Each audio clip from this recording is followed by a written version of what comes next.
The desert air was dry and still, the golden sky bleeding into red as the sun dipped behind the far-off ridges. Dust clung to every surface, and silence pressed heavy on the land until a sharp, trembling cry shattered it. Tavindra Holt, boots buried in cracked earth, stood steady with a shotgun gripped in calloused hands. His weathered face was stone. His eyes, cold and narrowed, were fixed on the dog standing between him and something he couldn't yet understand. Dexito, the dog, didn't move. He didn't growl or flinch. The shepherd's chest heaved with the weight of exhaustion, his fur matted with blood and sand. Behind him, huddled close, was a girl, maybe 7, maybe 8. She was thin, filthy, trembling. Her name was Orlannis Kade, and when she screamed, her voice tore through the air with a force stronger than the gun. "Don't shoot! He saved me!" The words hit Tavindra harder than any bullet. His grip loosened slightly. He looked at the girl barefoot, scraped, her face streaked with dried tears, and then back at Dexito. The animal hadn't moved. It wasn't attacking. It was guarding her. Orlannis stumbled forward, wrapping her arms around the dog's neck like he was the last safe thing in the world. "He pulled me out," she sobbed, "out of the cave. That man was gonna lock me in there forever." And Dexito broke the chains.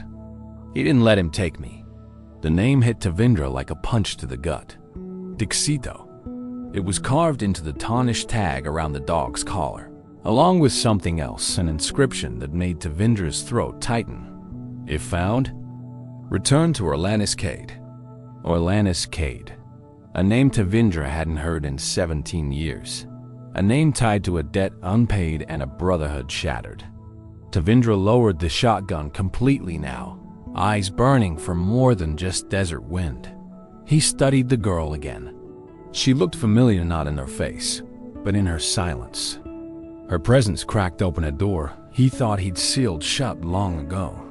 Behind them, the wind stirred again, carrying whispers of ghosts that never left this land. Somewhere out there was a story unfinished. Tavindra didn't know yet why Dexito had led this girl into his path, or what fate had to do with it, but something told him this wasn't the end of a bad day. It was the beginning of a reckoning. Tavindra Holt sat on the porch steps of his run-down ranch house, elbows on his knees, shotgun laid across his lap like an old regret. Dexito lay quietly beside Orlannis Kade, the girl now wrapped in a blanket that smelled of cedar and thyme. She hadn't said much since they'd come back from the ridge. Tavindra had offered her water, some jerky, a space by the fire, but what he really offered was something far more difficult: silence without pressure. He didn't know how to speak to a child anymore, let alone one who looked like she'd been to hell and walked out with eyes still wide open. He kept glancing down at the dog's collar. The name Orlannis Kade weighed on him like a memory he never wanted back. Kade had once been his closest friend, more like a brother than his own blood. But somewhere between whiskey, land disputes, and broken promises, they'd gone different ways, dangerous ways. Tavindra hadn't heard from him since the day the fire took half of Silverwater and left their bond in ashes. Now, his name was around the neck of a dog that had dragged a near-feral child out of nowhere. And that couldn't be coincidence. Orlannis finally spoke. "Do you think he'll come looking for me?" Her voice was small, but not afraid. Tavindra looked at her, then at Dexito, who lifted his head slightly, ears twitching. "Who?" Tavindra asked. "The man from the cave." She said. He said I wasn't supposed to leave." Her gaze dropped to the dirt. He said no one would even notice. A chill ran through Tavindra, colder than the night breeze. Orlannis hadn't just been lost. She'd been held, trapped, and whoever this man was, he didn't expect her to be found, especially not by a dog, smart enough to break chains and lead her straight into the arms of Tavindra Holt. He stood up slowly and stepped inside the house, returning moments later with an old, dust-covered trunk. From it, he pulled a folded paper map, worn and creased from years past. He wasn't sure what he was looking for, but something told him this land hadn't changed, and evil always left tracks. That night, Tavindra sat by the fire with the girl curled up under a thick wool blanket, Dexito keeping watch. In the dim light, he opened the map and traced his finger along a trail one that led east, toward the old mining caves near Junthara Moon's abandoned homestead. He hadn't thought of her in years. A reclusive woman, half healer, half ghost story, Junthara had vanished after the Silverwater blaze. But she knew things about Orlannis, about the land, about secrets buried deeper than bones. And now, with Redolin here and Orlannis' name back on the wind, Tavindra knew this wasn't just about a lost child anymore. It was about what had been buried and who would kill to keep it that way. The next morning, Tavindra Holt saddled his old mare, Duskbell, just as the desert sun began to cast long, sharp shadows across the dry earth. Redolin Gray stood quietly by the fence, Dexito, at her side like a silent guardian. She didn't ask where he was going. She simply watched him with a look that carried more weight than a child her age should bear. Tavindra didn't explain. Some things weren't meant to be spoken out loud, especially when the past was whispering. Too loud to ignore. He followed the ridge trail east, the same path he hadn't taken in almost 20 years. The landscape hadn't changed, same cracked soil, same dead trees standing like bones. But further out, where the land rose into broken hills, the air felt different, colder. He stopped near the edge of a dry stream and dismounted, tying Duskbell to a mesquite trunk. Up ahead, half swallowed by dust and time, sat the ruins of a house most folks pretended had burned down by accident. But Tavindra knew better. Junthara Moon lived there still, or so the rumors said. Some called her a witch, others a survivor. Tavindra had known her as something else, a witness. Someone who'd seen what Orlannis Kade did in the final days before Silverwater went up in flames. As he approached the crumbling porch, the wind carried a scent of smoke and lavender, strange and haunting. Then a voice called from inside. "I wondered when you'd show up, Holt." She hadn't aged like the rest of them. Junthara sat in the shade of a broken window, her long silver hair braided down her chest, eyes sharp as ever. She didn't smile. "You brought trouble back with you," she said, tapping a pipe against the arm of her chair. "And I know its name, Dexito." Tavindra stood silent. "That dog shouldn't be walking free," she added. "Not after what he saw." "What did he see?" Tavindra finally asked. Junthara stared at him, then at the horizon. He was there the night Orlannis disappeared. That dog belonged to someone else first, someone who died screaming. Her words settled, like ash, and now he's back with the girl, which means someone else is still out there. Tavindra's jaw clenched. He didn't want to believe it, but the pieces were aligning too precisely. He reached into his coat and pulled out the map. "Then tell me, Junthara," he said, voice low. "Where would Orlannis go if he didn't want to be found?" Junthara didn't answer right away. She simply pointed north, toward a place only fools and ghosts dared speak of. "Winchester Mave," she whispered. "That's where the truth dies or kills." Tavindra Holt returned to the ranch under a sky smeared with copper and rust. Redolin Gray was asleep by the hearth. Dexito curled protectively beside her, one ear twitching at every shift in the wind. Tavindra didn't speak. He simply stood in the doorway, dust clinging to his boots, Junthara Moon's warning echoing in his mind. Winchester Mave, a name spoken in half whispers, buried under old legends and older guilt. He hadn't thought about that place in years, but something told him it never stopped thinking about him.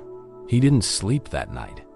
Instead, he lit the lamp over the kitchen table and unrolled the old map again, tracing the fated path north. Winchester wasn't on any modern chart. It had been wiped clean after the mines collapsed and the town dissolved into folklore. But Tavindra remembered the stories. A town swallowed by greed, violence, and something worse. That's where Orlannis Kade might have gone to disappear, and where the truth about Redolin's past could still be festering like rot beneath the floorboards at dawn. Tavindra packed what he could: dried meat, water, extra blankets. Redolin stirred as he tightened the saddle on Dustbell. "You're leaving again," she said softly. Tavindra paused. "I'm taking you with me this time." The words surprised even him, but he didn't take them back. She nodded and grabbed her boots. Dexito stood instantly, as if he'd been waiting for that exact decision. The road to Winchester was harsher than he remembered. Crows circled high overhead, and old railroad ties, half buried in the sand, served as eerie reminders of a time when men thought they could tame the desert. Along the way, they stopped at a broken milestone where a rusted mailbox still stood, half-bent. Inside was a single envelope. Tavindra opened it carefully. The paper inside was yellowed, but the ink was fresh.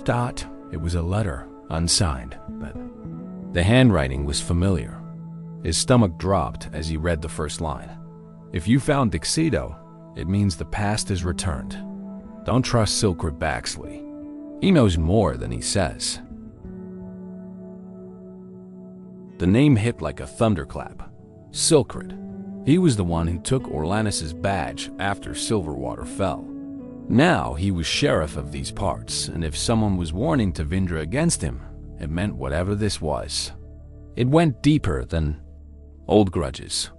Tavindra folded the letter slowly, looking north. "Winchester won't be empty," he muttered. Redolin looked up at him. "Is that where he is?" Tavindra didn't answer.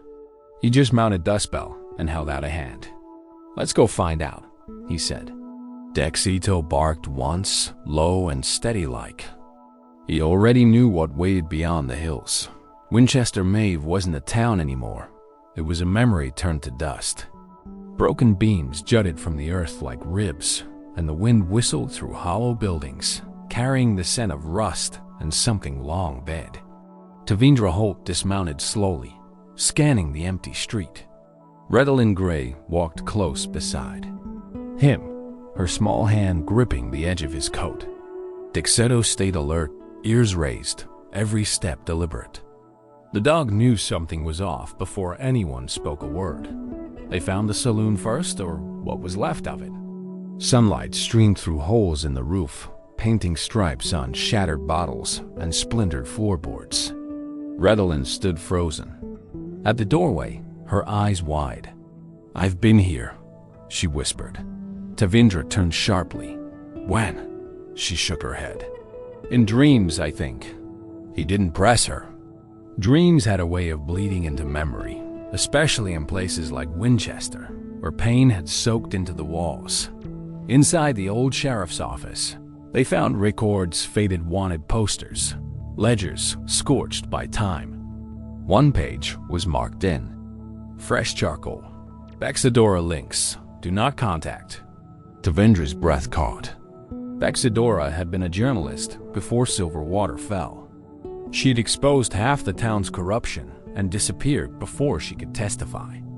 If her name was showing up here now, it meant she was still alive, and someone was still watching her. A creak behind them. Dexito growled low. Tavindra spun and found himself face to face with Sheriff Silkwood Baxley, older, broader, but just as sharp as the day they buried Silverwater.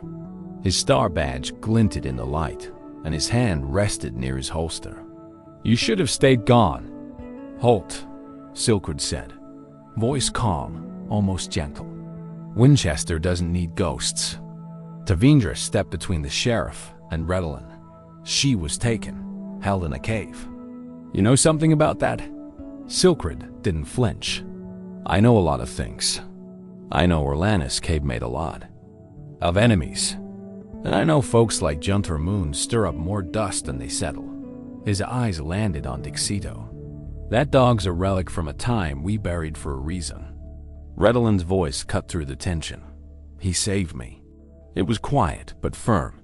Silkwood looked at her, really looked. For a moment, his face changed. Something between guilt and dread flickered behind his eyes. But he turned away. "You want answers?" he said. "Find Cobrielle Vane. She was there the night the fire started. She'll tell you what Orlannis did, and what you're really chasing." Then he walked out into the dust, leaving only silence and the sound of Dexito's growl trailing behind him. They found Cobrielle Vane by the riverbed, where the dry creek cut through a grove of blackened trees.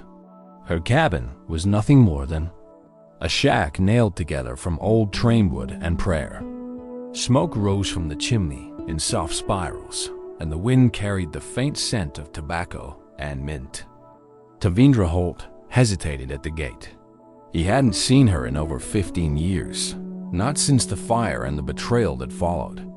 She had once been his closest confidant until the night she walked away without a word.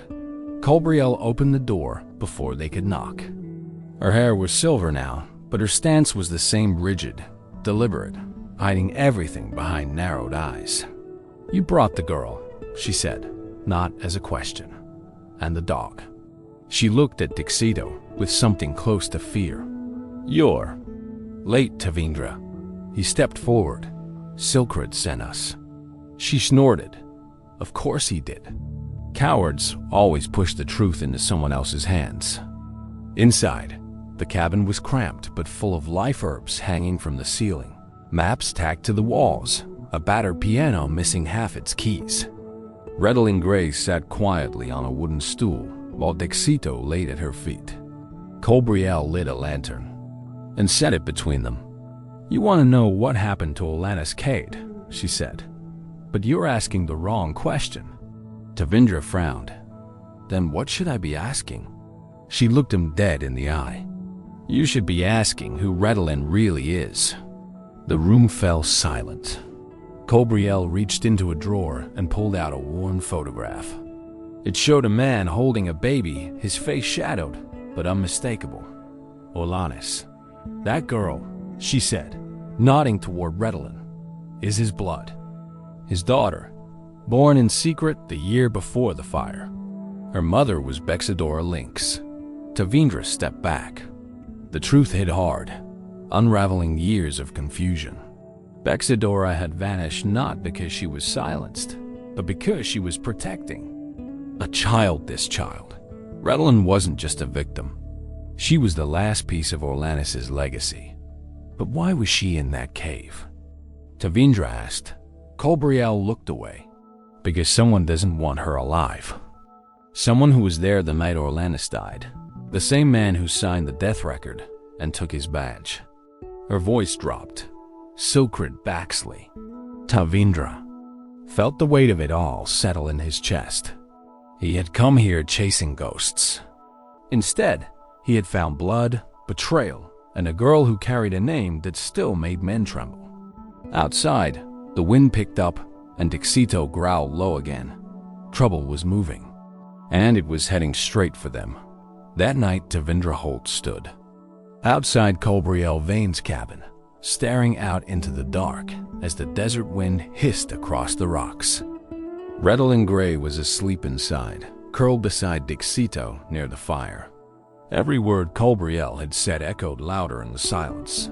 Orlannis' daughter, Silkwood's cover-up, Bexidora Lynx's disappearance. The truth was no longer buried. It was awake and walking on their heels. Cobrielle stepped out onto the porch beside him, wrapping a shawl around her shoulders. "You can't stay here," she said. "If Silkwood knows you've spoken to me, he'll come. And this time, he won't be dropping hints." Tavindra didn't argue. The sheriff had always cleaned up his own messes, but this time, the mess had a face and a name. Redolin. He looked at the stars, wondering how many nights Orlannis had stood just like this, guarding a secret no one would ever forgive him for. I need to find Bexadora Lynx, Tavindra said. Colbrielle nodded. She never went far. She watches from the cliffs near Thorn Rock, keeps to herself, writes in a black journal. Some say she's lost her mind. I say she's just waiting for the right time to speak. Tavindra's jaw tightened. If Bexadora held the final piece, then it was time to bring her back into the light, before Silkred erased them all from the map dot at first light. They saddled up. Colbrielle handed Tavindra a rifle she hadn't touched in years. "If you see Orlannis Kade," she said, half smiling, "tell him he still owes me a song." Tavindra paused. "You think he's still alive?" Colbrielle shrugged. "If he is, he's not coming back through the front door." With that, they rode out, Tavindra leading, Redolin clutching his waist, and Dexito running silently beside them like a shadow from the past. The road to Thorn Rock was steep and narrow, winding between jagged stone and cliffs that looked ready to collapse. The sun hadn't fully risen when Tavindra saw a figure up ahead, silhouetted against the orange sky. A woman in a long coat, her hair whipped by the wind, stood on the edge of the cliff holding a leather journal. She didn't move as they approached Dot. As they got closer, Redolin whispered, "Is that her?" Tavindra nodded slowly. "Yes," he said, "that's Bexadora Lynx." And as the woman turned, the journal still in her hands, Tavindra knew. The final truth wasn't in the past. It was about to be spoken, and it would change everything. Bex. Adora Lynx didn't speak right away. She stood still, the morning wind tugging at the hem of her coat, the journal pressed tightly to her chest. Her eyes met Tavindra Holt's, and for a long moment, it was as if the years hadn't passed. Pain, recognition, and something like blame flickered there. Redolin Gray stayed behind Tavindra, Dexito standing between them like a living line in the dust. The dog didn't growl, but his eyes never left Bexadora's hands. "I didn't think I'd see you again," she said at last, her voice dry but steady. "You wrote the letter," Tavindra replied. She nodded once. "Silkred's been watching me since the day Orlannis vanished. I kept the truth locked up in this." She held up the journal. "It's all here. What happened in Silverwater, what Silkred did, what Orlannis tried to stop." Tavindra took the journal with shaking hands. Inside, page after page told the story he feared and somehow already knew. Orlannis Kade had discovered that Silkred, Baxley, along with 2 other men, had planned to burn the northern mines for insurance money.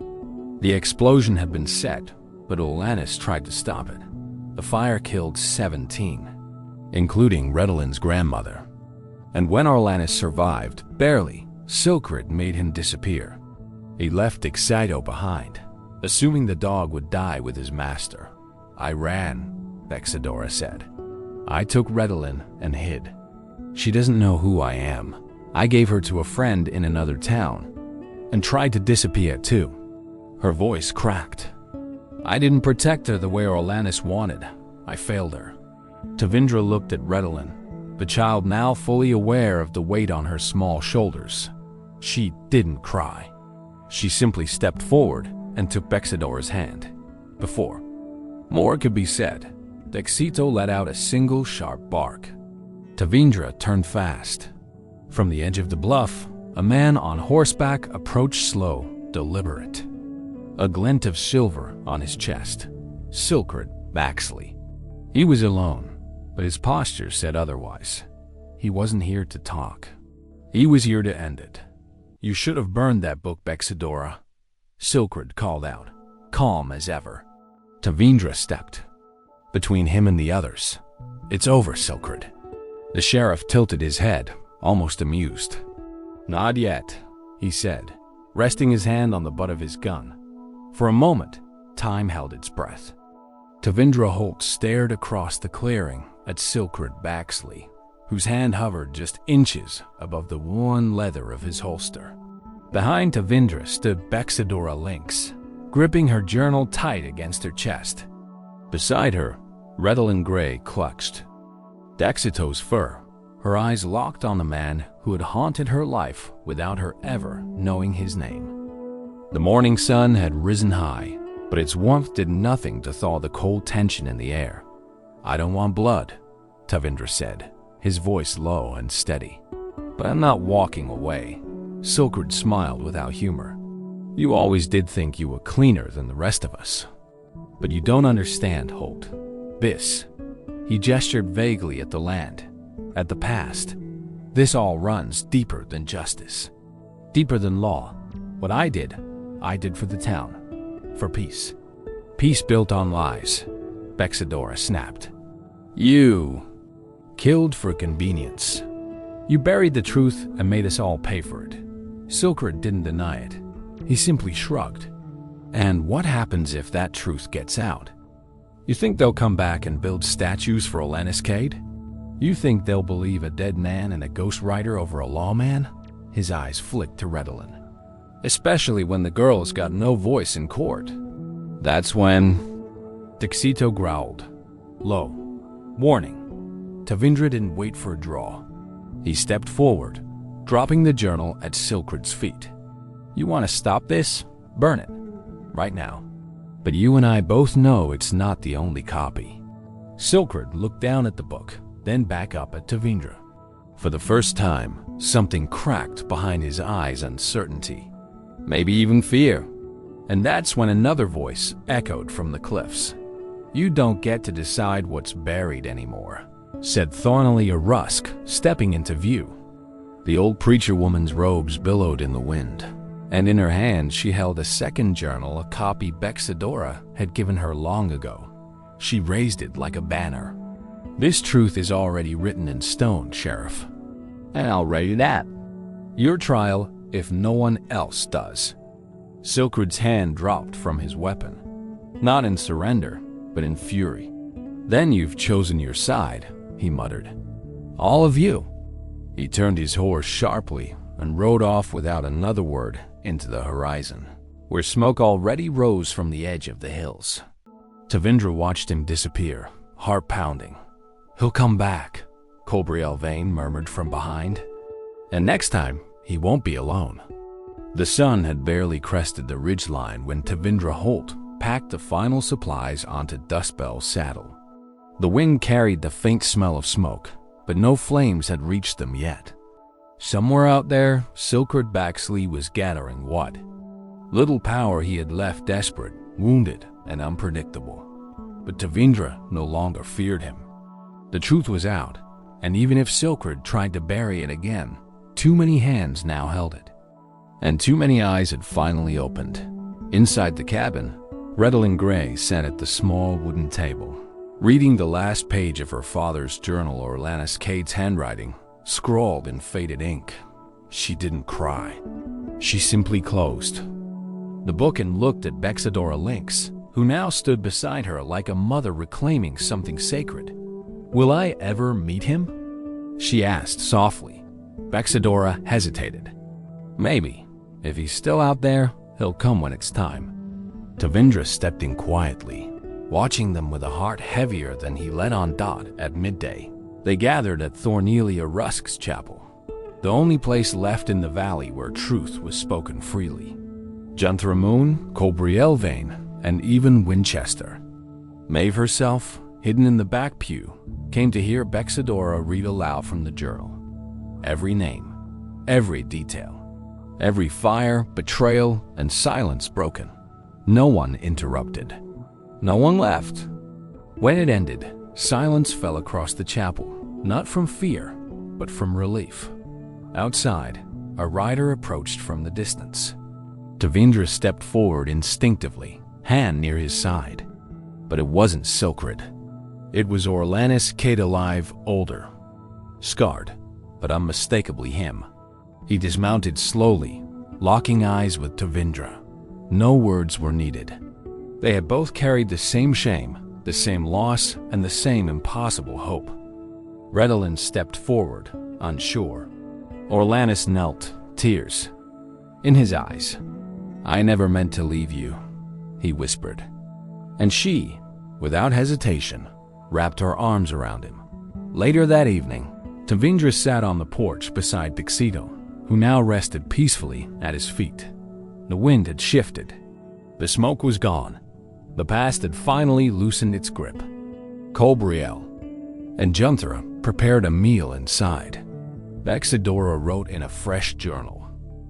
Redolin laughed for the first time in weeks, really laughed, as Orlannis showed her how to saddle a horse. Tavindra smiled faintly, tipping his hat back as he looked toward the hills. Some things, he murmured, aren't meant to be forgotten, and some lives are meant to be rewritten. As the stars rose above the quiet land, a peace settled where fire once raged. And for the first time in decades, the dust of Silverwater finally began to rest.